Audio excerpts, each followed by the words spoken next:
Assalamualaikum warahmatullahi wabarakatuh. Izin memperkenalkan diri, nama saya Rita Fatmasari dari Prodi S1 Keperawatan Universitas Jenderal Ahmad Yani Yogyakarta dengan nomor NPM 212201095. Di sini saya akan menjelaskan dan menggambarkan sel eukariotik. Sebelumnya, saya akan menggambarkannya terlebih dahulu.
Jadi kurang lebih gambar sel eukariotik seperti ini. Di sini saya akan menjelaskan bagian-bagian sel eukariotik. Jadi yang pertama, bagian sel eukariotik adalah retikulum endoplasma kasar. Gambarnya seperti ini. Retikulum endoplasma kasar untuk mengisolisir dan membawa protein tersebut ke bagian-bagian sel lainnya. Fungsinya sebagai tempat sintesis protein. Selanjutnya ada ribosom, gambarnya seperti ini. Ribosom merupakan organel yang berukuran kecil dan padat dalam sel dan berperan sebagai tempat sintesis. Ribosom juga merupakan komponen sel yang membuat protein dari semua asam amino, yang mana ribosom berfungsi efektif dalam menerjemahkan RNA yang akan berubah menjadi protein. Yang ketiga ada retikulum endoplasma halus, gambarnya seperti ini. Retikulum endoplasma halus yang tidak diselimuti oleh ribosom disebut retikulum endoplasma halus. Fungsinya adalah untuk membentuk lemak dan steroid. Sel-sel yang sebagian besar terjadi dari retikulum endoplasma halus terdapat di beberapa organ seperti hati. Jadi selanjutnya ada mitokondria, gambarnya seperti ini. Mitokondria merupakan organel sitoplasma yang berperan dalam menentukan hidup dan matinya sel. Fungsi utama mitokondria adalah reproduksi ATP dan melakukan berbagai proses seluler yang meliputi metabolisme energi, menghasilkan ROS dan hemostatis Ca. Selanjutnya ada nukleus. Nukleus adalah inti sel dibatasi oleh membran inti selaput inti yang mempunyai kontrol keluar masuk nukleus. Nukleus mengandung kromosom dan membawa gen dalam bentuk DNA. Nah, ini yang untuk dibahas lebih lanjut mengenai struktur dari penyusun nukleus inti sendiri. Pertama yaitu terdapat yang namanya nukleoplasma. Gambarnya seperti ini.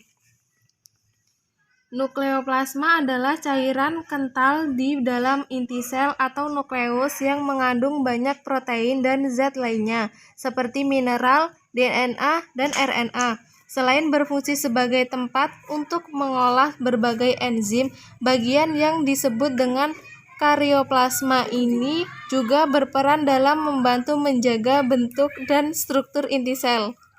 Di bagian nukleus yang kedua ada nukleolus, gambarnya seperti ini. Nukleolus adalah bagian dalam inti sel yang berbentuk bulat, padat, dan berwarna gelap. Nukleolus tidak dilengkapi oleh membran di bagian luarnya. Bagian ini memerankan peran penting dalam memproduksi ribosom yang bertindak sebagai tempat pembentukan protein di dalam sel. Bagian nukleus yang ketiga ada membran inti, gambarnya seperti ini. Membran inti sel adalah lapisan pelindung inti sel yang bersifat selektif. Membran inti sel ini memisahkan inti sel dari sitoplasma. Membran inti sel memiliki pori-pori sebagai jalan transportasi zat yang keluar masuk inti sel. Membran inti sel tersusun atas karbohidrat, protein, dan lemak. Selanjutnya ada aparatus Golgi, gambarnya seperti ini.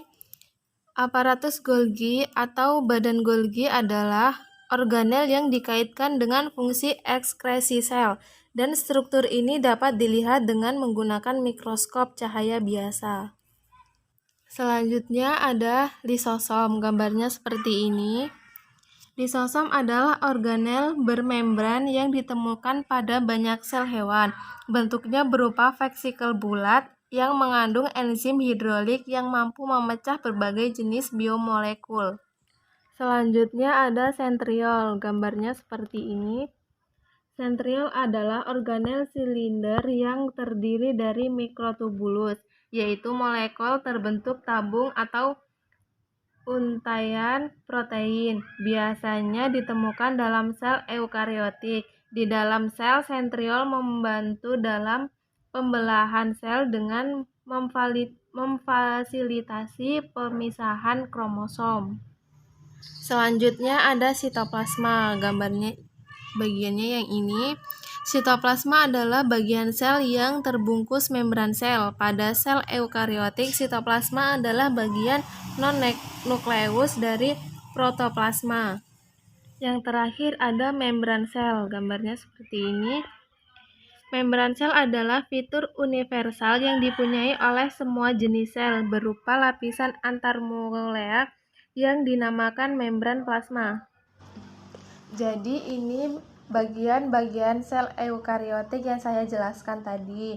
Terima kasih. Wassalamualaikum warahmatullahi wabarakatuh.